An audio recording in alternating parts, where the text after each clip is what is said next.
नमस्कार गाइज, मैं हूं आपके साथ कृष्णा और आप देख रहे हैं जूनियर मीडिया।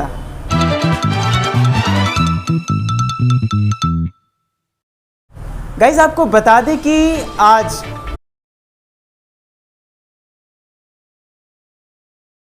लेकिन जैसा कि हम मंदिरों में जा रहे हैं तो पूरे फरीदाबाद में, पूरे भारत में अच्छे से मनाया जा रहा है नवरात्रि का त्यौहार।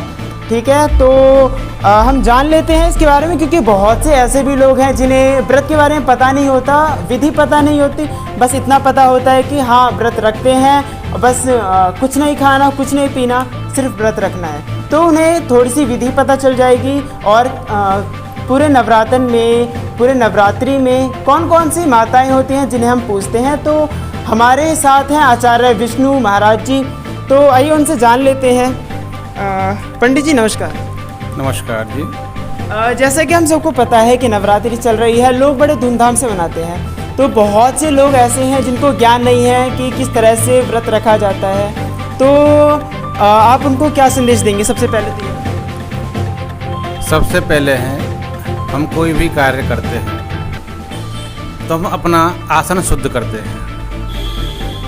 जब हम अपना आसन सिद्ध कर लेते हैं, उसकी जो विधियां हैं, हम आचमन करते हैं केशवाय माधवाय नारायणाय नमः। उसके बाद में हस्तो प्रक्षाल्य अपने हाथ धो लेते हैं। जब अब आपको विदित है सब, ये माता के नवरात्रि इनको बोलते हैं।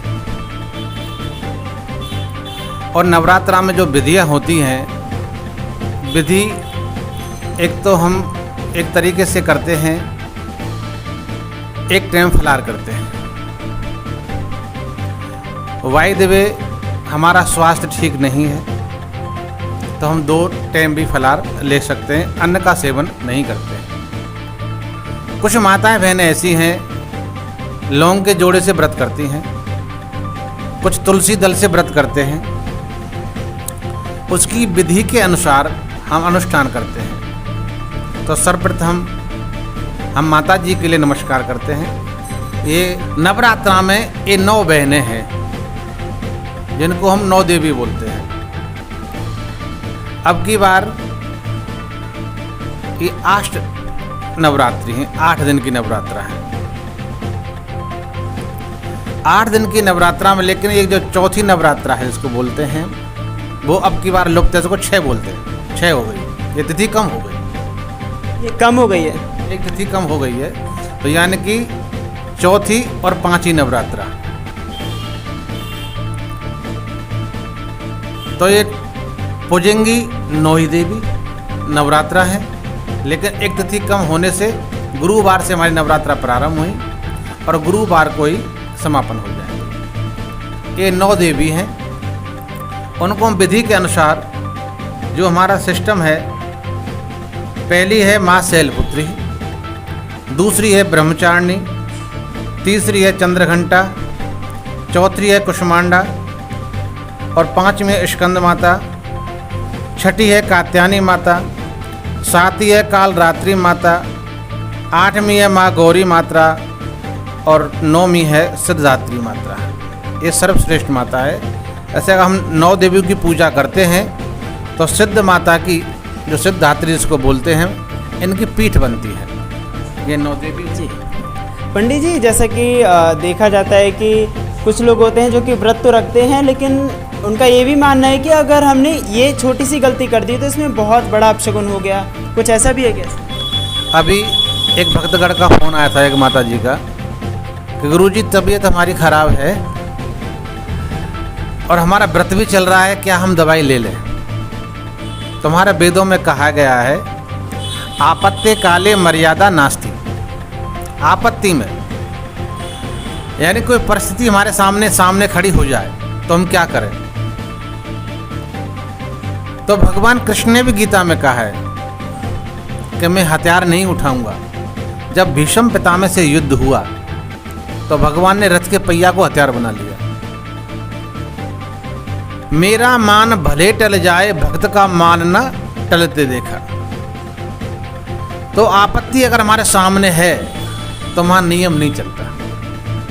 कि हमको सबसे पहले अपनी काया को, अपने शरीर को सावधान रखना किसी कार्य को पूरा करने के लिए। तो पंडित जी जैसे आपने अभी बीच में कुछ बात बताया था, बच्चों के लिए बताया था कि उनका भी कुछ विधि अलग ही होता है, क्योंकि बड़े होते हैं वो 9 दिन रह लेते हैं, बच्चे भी देखा देखी कर लेते हैं, लेकिन बीच में वो कर नहीं पाते, तो क्योंकि वो बच्चे होते हैं, तो उनके लिए क्या विधि है इसका? बच्चों के लिए एक विधि है, जब घर के मुखिया, घर के माँ बाप या बड़े किसी प्रकार से भगवान की पूजा करते हैं, तो माँ बाप का और बड़ों का ये फर्ज बनता है हमारे बच्चों को भगवान के प्रति हमको जोड़ा जाए। बच्चों को जोड़ेंगे कैसे कि बेटा भगवान की जब पूजा करते हैं, हाथ जोड़ते हैं, दीपक करते हैं और जो भी प्रसाद बनाते हैं भगवान को अर्पण करते हैं, और जब भगवान को अर्पण करते हैं और प्रसाद को लेकर के कि बेटा इसको अब पाना चाहिए और भगवान का हाथ जोड़ना चाहिए। हे प्रभु, जब हमने आपको प्रसाद दिया, हे माता, हे शैलपुत्री, हे ब्रह्मचारिणी, हे कुष्मांडता, हे सिद्धात्री, हमने जो आपको भोग लगाया माया, उस प्रसाद में आप रस प्रदान करें, यानी कि आशीर्वाद प्रदान करें, और जिससे हमारी बुद्धि शुद्ध हो। जब हमारी बुद्धि शुद्ध होगी तो हम कार्य भी अच्छे करेंगे और बड़ों का सम्मान करेंगे। इससे हमारे बुजुर्ग और हमारे माँ बाप वगैरह जो भी हैं, हमारे गुरु हैं, उन्होंने हमें, माता पिता ने हमको जो शिक्षा दी है, वो हम अपने बच्चों को वो संस्कार डालें जिससे हम परमात्मा से जुड़ें और अपने जीवन को सफल करें। बहुत बहुत शुक्रिया पंडित जी हमसे बात करने के लिए, क्योंकि समय के चलते हम और ज़्यादा बात नहीं कर सकते, क्योंकि आपने बहुत सी ज्ञान की बातें हमें बताई थी और बीच में हमें आपने कथा भी सुनाया था, तो बहुत आनंद भी आया है। तो बहुत बहुत शुक्रिया हमसे बात करने। सर्वमंगल मांगल्ये शिवे सर्वार्थ साधके शरण्ये त्र्यंबके गौरी नारायणी नमस्तुते। बोलो सच्चे दरबार की जय। देश प्रदेश की बाकी खबरों के लिए बने रहिए हमारे साथ और देखते रहिए जूनियर मीडिया।